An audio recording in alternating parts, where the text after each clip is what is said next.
بسم الله الرحمن الرحيم. In the name of Allah, the most compassionate, most merciful.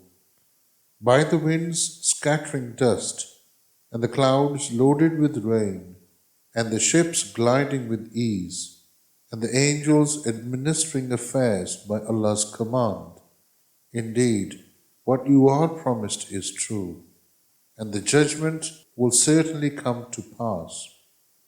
And by the heavens in their marvelous design, surely you are lost in conflicting views regarding the truth.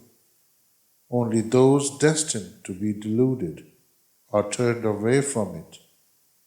Condemned are the liars, those who are steeped in ignorance, totally heedless. They ask mockingly, when is this day of judgment? It is the day they will be tormented over the fire. They will be told, taste your torment. This is what you sought to hasten.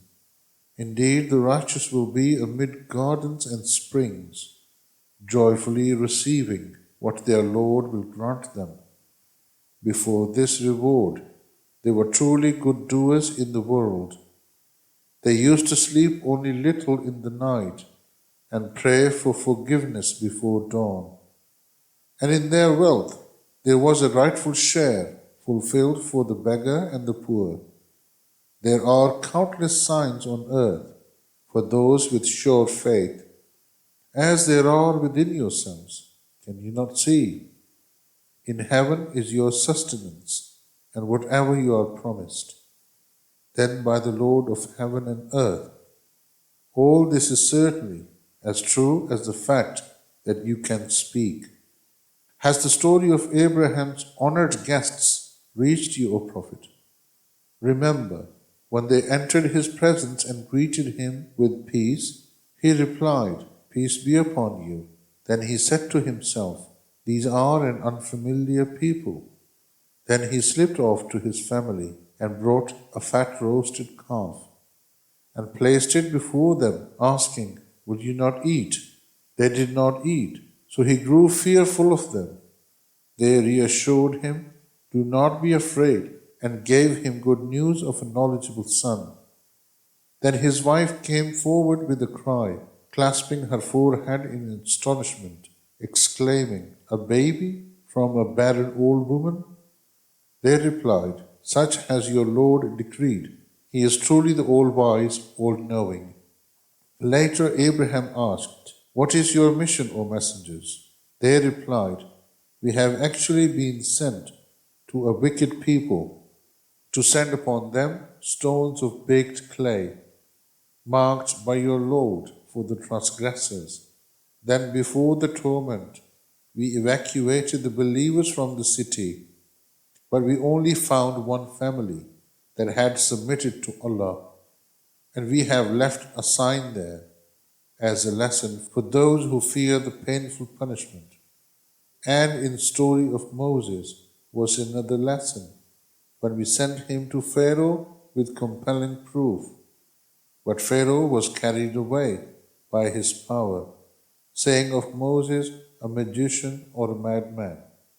So we seized him and his soldiers, casting him into the sea, while he was blameworthy.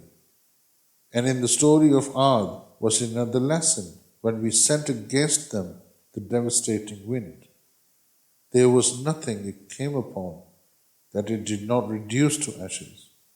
And in the story of Thamud was another lesson, when they were told, "Enjoy yourselves only for a short while."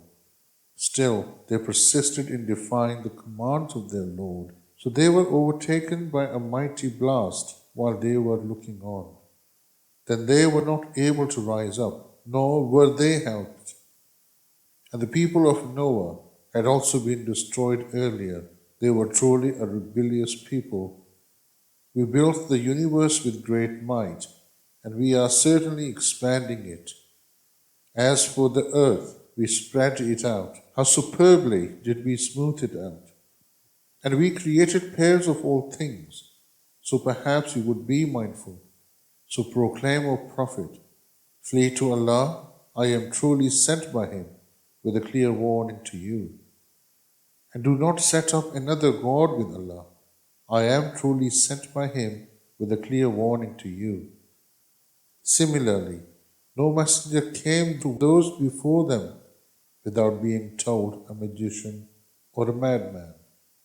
Have they passed this cliche down to one another? In fact, they have all been a transgressing people. So now turn away from them, O Prophet, for you will not be blamed. But continue to remind, for certainly reminders benefit the believers. I did not create jinn and humans except to worship me. I seek no provision from them, nor do I need them to feed me. Indeed, Allah alone is the supreme provider, Lord of all power, ever mighty. The wrongdoers will certainly have a share of the torment, like that of their predecessors, so do not let them ask me to hasten it. Woe then to the disbelievers when they face their day, which they are warned of.